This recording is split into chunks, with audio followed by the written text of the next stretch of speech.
तकरीबन 21 लोग थे जो एक कमरे में बंद हो गए थे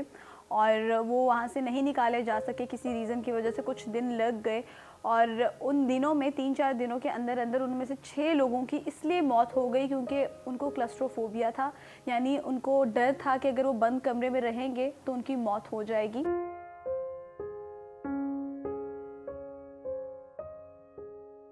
बचपन में यकीनन ये आपके साथ हुआ होगा और मेरे साथ भी हुआ था कि हमें हमारी टीचर्स या हमारे घर वाले डरा देते हैं कि अगर तुमने खाना ना खाया तो मैं तुम्हें कमरे में बंद कर दूंगी, अगर तुमने ये शरारत की तो मैं तुम्हें ये कर दूंगी वो कर दूंगी। और ज़्यादातर हमें कमरे में बंद करने का ही डरावा देते थे हमारे माँ बाप या टीचर्स। जैसे आपको मैं रैट रूम में बंद कर दूंगी, वहाँ पर बहुत सारे चूहे होंगे, फिर चाहे चूहे होते भी नहीं थे लेकिन जब आप एक बच्चे को उधर बंद करते हैं तो उसकी इमेजिनेशन इतनी स्ट्रांग होती है कि उसको लगता है कि वाकई उस कमरे में चूहे होंगे। ये बात बताने का मकसद ये है कि जब आप इस तरीके से बच्चे को बचपन में डराते हैं तो उसके अंदर डर पैदा होता है बंद कमरे का, बंद चीज़ों का। और वो जब बच्चा बड़ा होता है तो वो डर मज़ीद बढ़ता जाता है। फिर वो लिफ्ट में नहीं जा सकता, वो ऐसे कमरे में नहीं जा सकता जहाँ पर खिड़की नहीं होगी। अगर वो गाड़ी में बैठा है तो कहेगा शीशा नीचे कर लो, मुझे कुछ हो रहा है, मुझे सांस नहीं आ रहा है। वो स्विमिंग नहीं कर सकेगा, उसको लगेगा अगर वो स्विमिंग करेगा वो डूब जाएगा। तो इसको हम कहते हैं claustrophobia. Claustrophobia basically fear of room, एक ऐसे कमरे का डर है जो बंद होगा, फिर चाहे वो कमरा हो, फिर चाहे वो लिफ्ट हो, फिर चाहे वो गाड़ी हो, ये डर इंसान में बैठ जाता है। अच्छा, ये जेनेटिक भी होता है, यानी अगर आपकी फैमिली में कोई एक ऐसा इंसान है या काफ़ी ऐसे इंसान हैं जिनको डर हो, किसी ना किसी चीज़ का फोबिया हो, तो ये इस तरह से ट्रैवल करता हुआ दूसरे बच्चों में और दूसरे लोगों में भी आ जाता है, फैमिली मेम्बर्स में भी आ जाता है।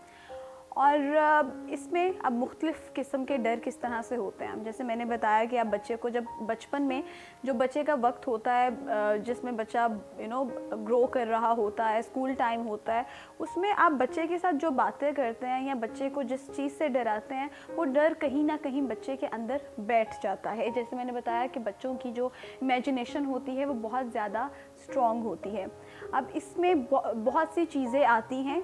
जैसे अगर आपको स्विमिंग से डर लगता है, आपको ऐसा लगता है जब आप पानी में उतरते हैं और आपकी हाइट 6 फीट है और पानी 5 फीट है, उसके बावजूद आप पैनिक कर जाते हैं कि मैं डूब जाऊंगा, तो ये भी क्लस्ट्रोफोबिया ही होता है, यानी आपको डर है कि आपका सांस रुक जाएगा।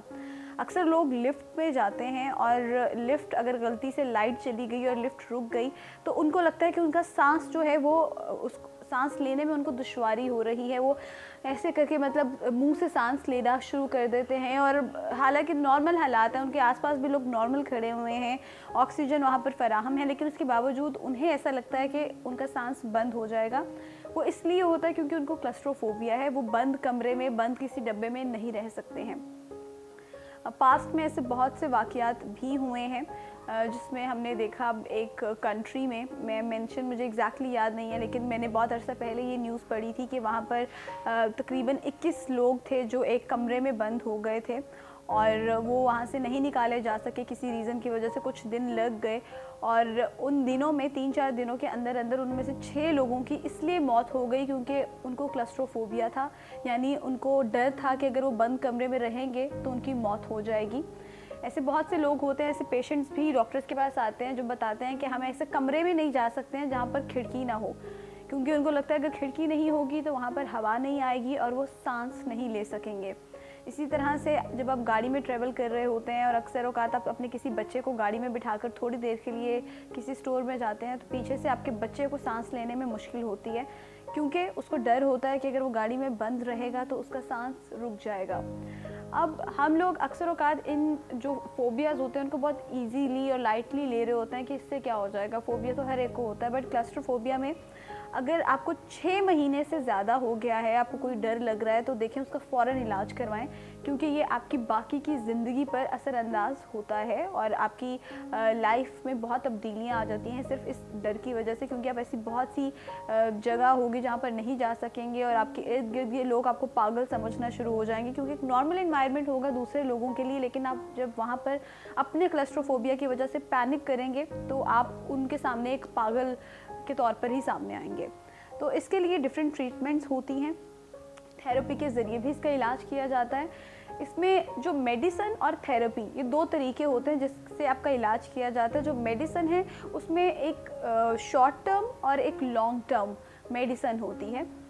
शॉर्ट टर्म मेडिसिन में कुछ नाम है, जो वो मेडिसिन आपको सूरत में दी जाती है। जस्ट सपोज आप स्विमिंग पूल में गए हैं और आप पैनिक कर गए हैं, तो फ़ौरन आपको बाहर निकालेंगे और आपको शॉर्ट टर्म मेडिसिन जो होगी वो फ़ौरन दे दी जाएगी, ताकि उस टाइम आप नॉर्मल फील करें। और लॉन्ग टर्म मेडिसिन का असर 2 से 3 हफ्ते बाद होना शुरू होता है। और थेरेपी के ज़रिए, जो मैंने बताया, अगर आप लिफ्ट में बंद हो जाते हैं और आपका सांस फूलना शुरू हो जाता है, तो थेरेपी के ज़रिए आपको ये बताया जाता है कि अगर आप लिफ्ट में बंद हो गए हैं तो आपको मुंह के ज़रिए नहीं, आपको नाक के ज़रिए सांस कैसा लेना है, क्योंकि ऐसी सिचुएशन में, कंडीशन में आप मुंह से सांस लेना शुरू हो जाते हैं और आपका सांस फूलना शुरू हो जाता है। और इस थेरेपी में आपको सिखाया जाता है कि अगर ऐसी सिचुएशन कोई हो जहाँ पर आप बंद हो गए हैं किसी डब्बे में, किसी लिफ्ट में, तो यू हैव टू डू कि आपको अपने मुंह पर हाथ रख लेना है और अपनी नाक से सांस लेने की कोशिश करनी है और अपने आप को नॉर्मल करने की कोशिश करनी है। वेल, थेरेपी में ज़ाहिर है आपको 1 से 2 महीने भी लग जाते हैं, कुछ हफ्तों में भी हो जाती हैं, बट ये फ़ायदेमंद साबित होती हैं। थेरेपी भी और मेडिसिन भी, ये आपकी सिचुएशन पर डिपेंड करता है कि आपको ज़्यादा सूटेबल कौन सी चीज़ है, तो उस हवाले से उस चीज़ को देखकर डॉक्टर्स आपका ट्रीटमेंट करते हैं। तो आज ये क्लस्ट्रोफोबिया के हवाले से मैंने आपको बताया है कि किसी बंद कमरे का डर, जिसको हम क्लस्ट्रोफोबिया कहते हैं, फिर चाहे वो स्विमिंग पूल में है, किसी लिफ्ट में है, किसी कमरे में है, किसी गाड़ी में है, किसी डब्बे में है, ये क्लस्ट्रोफोबिया ही कहलाता है। और आखिर में मैं ये कहूँगी कि वो माँ बाप या टीचर्स जो बच्चों को बचपन में डराते हैं कि